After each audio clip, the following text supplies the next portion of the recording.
Hello students, मैं निधि सक्सेना श्री मल्लू सिंह आर्यका नेत्र college से। बच्चों, आज हम जीव विज्ञान में पढ़ेंगे फर्स्ट ईयर में। फर्स्ट ईयर इंटर दोनों में ही ये चीज़ प्रयोग की जाती है। यानी हम देखते हैं कि हम किसी भी आवृतबीजी पौधे, ठीक है, आवृतबीजी जो फूल होते हैं, फैमिलीज होती हैं, उसमें किस तरह से पुष्प सूत्र लिखते हैं। और किसी भी फैमिली में पुष्प सूत्र ज़रूर आता है, क्योंकि पुष्प सूत्र जो होता है वो एक शुरू से लेके, यानी इसका परिचय, किसी भी फैमिली का हम परिचय करते हैं तो स्वभाव से लेके लास्ट के जायांग तक, उमंग जायांग तक जाके उसके लास्ट में पूरा जो विवरण होता है वो सारी चीज़ें पुष्प सूत्र में आती हैं। तो हम देखेंगे कि पुष्प सूत्र में यानी हम कैलेक्स, करोला यानी वह दल, उमंग और जायांग किसी भी चीज़ को किस संकेत से प्रदर्शित करते हैं, ठीक है, कौन सी चीज़ों में कौन सा संकेत लगता है। तो देखेंगे हम पुष्प के विशिष्ट लक्षण। विशिष्ट लक्षण मीन्स किसमें, करोला में या कैलिक्स में किस तरह का संकेत होता है और किस संकेत से उसे प्रदर्शित करते हैं। तो देखेंगे, सबसे पहले आता है सहपत्री पुष्प, ठीक है। तो इसमें दिया है प्रयुक्त होने वाले संकेत, ये है इनके लक्षण। पहला है सहपत्री पुष्प। तो सहपत्री पुष्प को बच्चों बोलते हैं ब्रैक्टिएट फ्लावर, ठीक है, ब्रैक्टिएट फ्लावर। तो इसमें ब्रैक्टिएट फ्लावर को लिखते हैं। आप देखते हैं किसी भी नाम को जब हम लिखते हैं तो कैपिटल जो होता है, पहला जो लेटर होता है वो होता है कैपिटल, उसके बाद वाला होता है स्मॉल। तो देखेंगे बी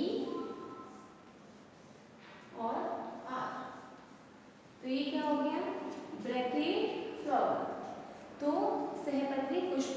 तो जब हम पुष्प सूत्र लिखते हैं किसी भी फैमिली का, किसी भी कुल का, जब हम वर्णन करते हैं उसके बाद जब पुष्प सूत्र का नंबर आता है तो सबसे पहले अगर हम सहपत्री पुष्प लिख रहे हैं तो उसमें हम शॉर्ट फॉर्म में लिखते हैं BR, यानी ब्रैक्टिएट फ्लावर।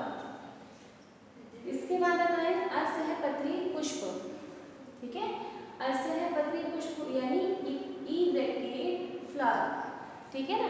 ई ब्रैक्टिएट फ्लावर को लिखेंगे हम EBR। समझ में आ रहा है आपको। फर्स्ट लेटर जो है आपका, आप ऐसे भी लिख सकते हैं।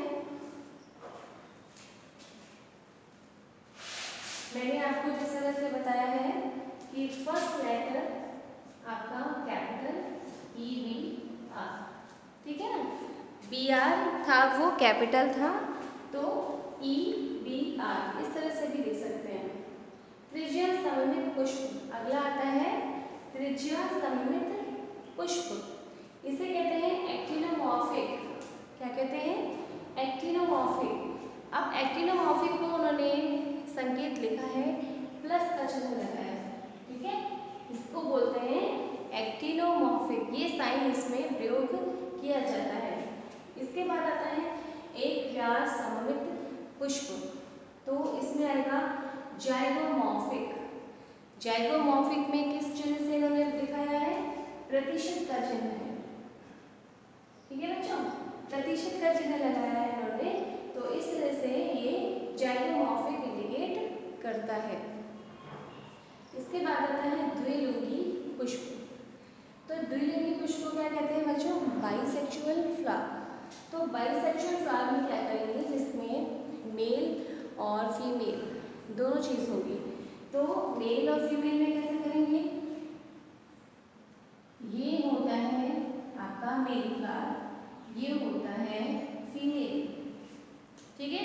तो बाइसेक्सुअल में क्या है आपका मेल और फीमेल दोनों ही चीजें इसमें आएंगी। इसके बाद पुंकेसरी एवं एक लिंगी यानी स्टर्मिनेट कहते हैं जिसे, तो इसमें आएगा आपका मेल, ठीक है बच्चों। तो मेल में क्या करेंगे हम, मेल क्या है, ये वाला इंडिकेशन जो है वो मैं आपको लिख भी देती हूँ, यानी मेल एंड ये है फीमेल, ये इसको दर्शाता है। इसके बाद आता है स्त्री केसरी एवं एक लिंगी पिस्टलेट, ठीक, इसमें आएगा आपका समझ में आ रहा है आपको?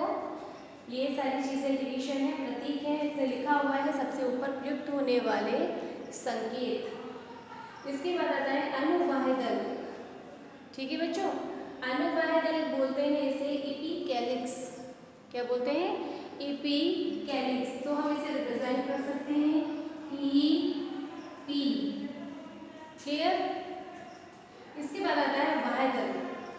वाह्यदल होते हैं आपके बच्चों, जैसे कितने वाह्यदल पाए जाते हैं, किस चक्र में रहते हैं। इसी तरह से दलपुंज होते हैं, वो कितने होते हैं। दलपुंज यानी जो कलरफुल लीव्स होती हैं, पत्तियां होती हैं, वो कितनी पाई जाती हैं। तो उनकी संख्या के ऊपर ये निर्भर करता है कि कितनी पाई जाती है।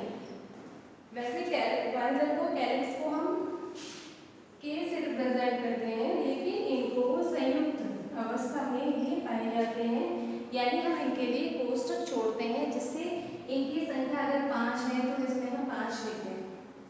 इनकी संख्या जितनी होती है तो हम उसे उसमें लिख देते हैं। जिस फैमिली में जितने वाह्यदल पाए जाते हैं उनकी संख्या इसमें दिखाई जाती है। इसके बाद आता है दलपुंज यानी कोरोला। कोरोला को हम कहते हैं सी से रिप्रेजेंट करते हैं। उसके बाद इसको भी इसी तरह से कोष्टक में, छोटे कोष्टक में दिखाते हैं, जिसकी जितनी संख्या होती है वो इसमें आ जाती है। दलपुंज जितने इसमें पाए जाते हैं, 5 पाए जाते हैं या 7 के क्रम में लगे होते हैं, तो वो सारी संख्या जो होती है वो इसमें दिखाई जाती है। इसके बाद आता है बच्चों परिदल पुंज यानी पेरियंथ। पेरियंथ को हम करते हैं प्रेजेंट पी से। ओके, पी से रिप्रेजेंट करते हैं। इसके बाद आता है बच्चों उमंग। अब जो चीज़ वाह्यदल और दल में थी वही इसमें आएगी। इसमें क्या है? उमंग जितने पाए जाते हैं, पुंकेसरों की संख्या जितनी होती है, या फिर इसमें जायांग जितने पाए जाते हैं, यानी उमंग यानी एंड्रोसियम, जायांग यानी गाइनोसियम। तो जितनी संख्या इनकी होती है उसे हम कोष्टक में दिखाते हैं। ठीक है, तो उमंग यानी एंड्रोसियम ये ए, और इसे भी हम कोष्टक में संयुक्त अवस्था में लिखेंगे। इसके बाद आता है बच्चों दलग्न पुंकेसर। ठीक है, अब दलग्न पुंकेसर को हम लिखते हैं सी ए, और इस पे इस तरह का तीर का चिन्ह आता है।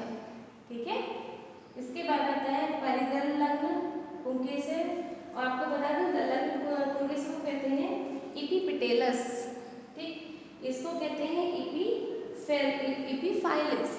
ठीक है, परिदल लग्न पुंज को कहते हैं, पुंकेसर को कहते हैं इपीफाइलस। इपीफाइलस को हम लिखते हैं रिप्रेजेंट पी ए, और इसमें भी तीर का चिन्ह ऐसे ही दिखाया जाता है। अब आता है बच्चों जैसे उमंग का था टॉपिक, उमंग को जिस तरह से दिखाया था कोष्टक लगा के और उसकी किसे रिप्रेजेंट करते हैं, उसी तरह से जायांग को जी।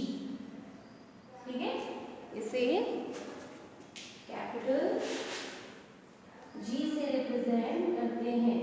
इसमें भी कोष्टक लगाते हैं, इसलिए जिसकी जितनी संख्या होती है वो इसमें दिखाई जाती है। तो इस तरह से बच्चों, इस तरह से जो ये टॉपिक है बच्चों, इसे पूरा आप पढ़िएगा। और जो भी पुष्प सूत्र आता है, यानी कोई भी फैमिली होती है, कोई भी फैमिली होती है, तो उसके बाद जो भी पुष्प सूत्र जो भी लिखा जाता है, जैसे पुष्प सूत्र बनाती हूँ मैं आपको। अगर कोई पुष्प सूत्र है, ठीक है, तो उसमें हम लेते हैं, अगर कोई बैक्टीरिया है तो लिखेंगे बी आर। ठीक है, अगर कोई एक्टिनोमॉर्फिक है तो लिखेंगे प्लस। इस तरह से बनता है पुष्प सूत्र। अगर कोई जैगोमॉर्फिक है तो इसके आगे लगा देंगे हम प्रतिशत का चिन्ह। ठीक है, इसके बाद कोई द्विलिंगी है और अगर एक लिंगी है तो हम एक लिंगी वाला लिखते हैं, यानी आपका जो है बाइसेक्सुअल है, बाइसेक्सुअल पुंकेसरी एक लिंगी है तो इसकी केसरी है तो अलग अलग लिखते हैं। अगर द्विलिंगी है तो लिखते हैं, इस तरह से साइन होता है। ठीक है, इसके बाद आता है आपका, अगर आपका अनुभाग दल है एपिगैलेट से, तो इसके आगे आएगा EPI। ठीक है बच्चों, EP। इसके बाद वाहिदल, दल और पुमंग और जयांग, ये हमेशा पाए जाते हैं किसी भी फैमिली में, क्योंकि वाहिदल स्टैम आप देखते हैं, रूट स्टैम वाहिदल, दलपुंज, पुमंग और जयांग इस तरह से ही बनाई गई है आपके किसी भी फ्लावर की स्ट्रक्चर। तो इसके बाद आते हैं आपके कैलिक्स की संख्या कितनी है, इस तरह से कोरोला की संख्या कितनी है, इस तरह से एंड्रोसियम कितना है इस छोटे कोष्ठक में, गाइनोसियम कितना है इस छोटे कोष्ठक में। तो इस तरह से हम इनकी संख्या को लिखते हैं। तो पुष्पसूत्र बनाने का जो क्रम होता है वो इस तरह से बनाया जाता है। ठीक है बच्चों, तो ये सारी चीज़ें आपको ये याद होना चाहिए कि सहपत्री पुष्प को क्या कहते हैं, ब्रैकिएट फ्लावर। ठीक है, तो इसकी जो इंग्लिश वाली मीनिंग है ये आपको सब चीज़ पता होगी, तभी आप इसका शॉर्ट फॉर्म लिख सकते हैं। ठीक है बच्चों, इस तरह से सारे इंडिकेशन, सारे संकेत आप याद करें। उस वीडियो को ज़रूर लाइक करें, सब्सक्राइब करें, जिससे आगे की वीडियो भी आपको फॉरवर्ड होती रहे। Thank you.